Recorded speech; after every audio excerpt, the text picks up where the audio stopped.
прем'єр-міністр Вірменії викрутився з цієї ситуації, або ж намагався це зробити. Сказав про те, що, звісно, відносини Вірменії і Росії зараз переживають не найкращі часи, звісно, але їхню важливість для державності і суверенітету, і безпеки Вірменії важко переоцінити.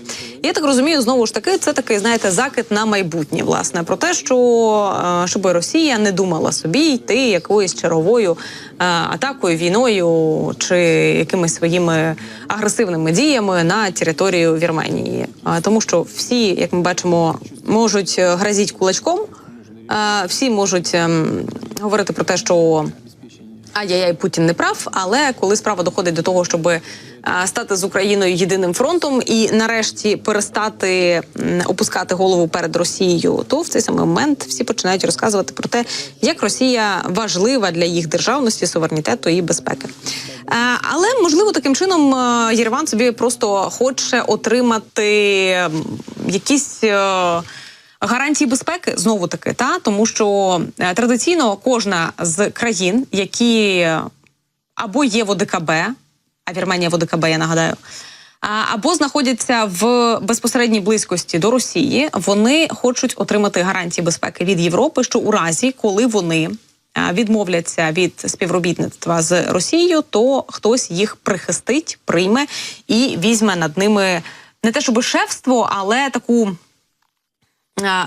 військову допомогу надасть в разі, якщо.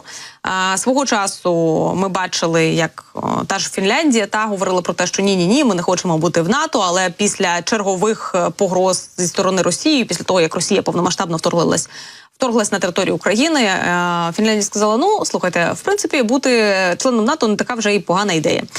А далі вже там і інші країни підтягнулися.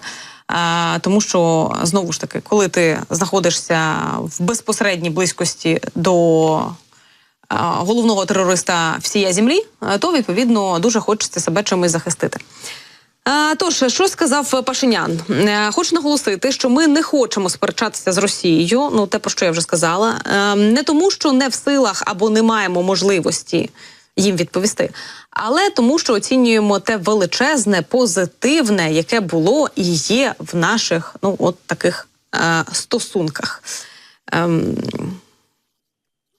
Будемо вважати, викрутився, скажімо так. Глава уряду Вірменії заявив про готовність до діалогу з Росією, що ґрунтується на взаємній повазі, суверенітету та інтересів двох країн. Ми знаємо, що взаємна повага, суверенітет і інтереси двох країн закінчуються в той самий момент, коли у Росії з'являються плани захопити собі чергову територію або знищити територію сусідньої країни. В тому, відповідно, вся Росія, в тому, відповідно, всі її великі плани. І, до речі, знову ж таки, якщо згадувати про гарантії безпеки, сказала про Вірменію, тут варто сказати про те, що Латвія стала 9-ю країною, яка підписала двосторонній договір безпеки з Україною. Володимир Зеленський сьогодні перебуває в цій країні з візитом. Зокрема, підписав цю двосторонню угоду про безпеку з президентом Латвії. І документ передбачає, що Латвія надаватиме військову допомогу у розмірі 0,25% ВВП щорічно. Також зобов'язується підтримувати Україну в кіберзахисті, в розмінуванні, також безпілотних технологіях і вступі до ЄС і НАТО. Таким чином, в принципі, ми маємо вже 9 країн-гарантів, які пообіцяли нам допомагати, що стосується військової допомоги, пообіцяли сприяти нашому шляху до ЄС і НАТО, а точніше, буду сказати, не препятствувати, тобто не заважати нам на цьому шляху і, значить, не блокувати наше прагнення до того, щоб стати повноправними членами Європейського Союзу і Північно-Атлантичного альянсу. Не знаю, коли це відбудеться, не питайте мене, я думаю, що ніхто про це не знає, навіть в ЄС і в НАТО також. Тим не менше, наш шлях тільки розпочинається. Розпочинається він, правда, вже понад 10 років, тим не менш. Нам своє робити, йти вперед до нашого європейського майбутнього. Подалі від загніваючих і плохо пахнущих болот.